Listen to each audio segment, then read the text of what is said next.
Hello everyone, good morning. আমার মর্নিংটা আর good হয়নি, bad বলতে পারো, কারণ কালকে রাতে হয়তো আমার হাতে কোনোভাবে লেগে গেছে। সেই ব্যথাটা আমার সকালে খুব করছিল। বাঁ হাতে যদি ব্যথাটা পেতাম তাহলেও টেনে টুনে কাজবাজ করা যেত, কিন্তু পেয়েছি আমি ব্যথাটা ডান হাতে। তাই জন্য কাজ করতে বড্ড অসুবিধা হচ্ছে। ঘরের কাজবাজের কথা আমি ছেড়ে দিলাম, রান্নাটুকু তো আমাকেই করতে হয়। তো ওই ব্যথা নিয়ে আস্তে আস্তে করছিলাম। তো ব্যথা নিয়ে করতে হবে বলে আমি আর বেশি কিছু রান্না বান্না করার ঝামেলা রাখিনি। চাল ডালে খিচুড়ি বসাবো ভেবেছিলাম প্রেশার কুকারে, কিন্তু ওই যে জুতের রান্না পছন্দ, তাই একটু কষিয়ে রসিয়ে তারপরে প্রেশার কুকারে দেবো ভাবলাম। হ্যাঁ, এই গরমে কেউ খিচুড়ি খায় না মানছি, কিন্তু আমার যে কোনো উপায় নেই, তাই জন্য আজকে চালের ডালে খিচুড়িটাই করতে আমি বাধ্য হলাম। আলু সেদ্ধ ভাত করতে পারতাম, কিন্তু ওটা যে আমি খেতে পারি না একদমই। কিছু বাসন ছিল, ওগুলো মেজে দেখে প্রেশার কুকারে সিটি পড়ে গেছে। আমি এদিকে ঘি আর গরম মশলা দিয়ে নামিয়ে নিলাম। তোমরা ছোটোবেলায় কে কে খিচুড়িতে সয়াবিন খেতে আমাকে জানিও। আমার যে প্রচণ্ড ভালো লাগে।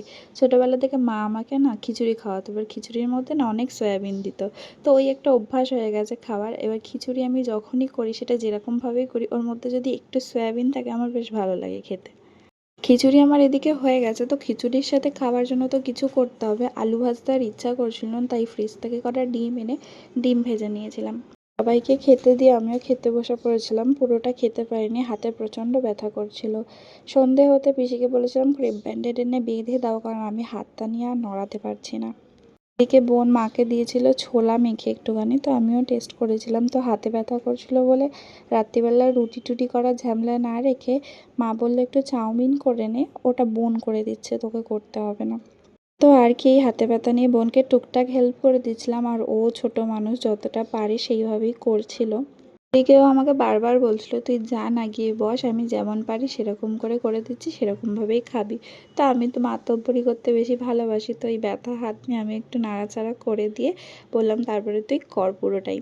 এদিকে চাউমিনের আলু প্রায় ভাজা হয়ে গেছে, ওইদিকে আমি ডিম ভেজে রেখেছিলাম, ওইটা উপর দিয়ে ওকে দিয়ে দিলাম, বললাম এবার তুই আস্তে আস্তে এটা নাড়া দে। সে তো অতগুলো চাউমিন নাড়া দিতে গিয়ে নিজেই উল্টে যাচ্ছে, রোগা সোগা মানুষ তো। তারপরে মাকে ডেকে আনলো, বললো মা আমি পারছি না, তুমি একটু মিক্স করে দাও।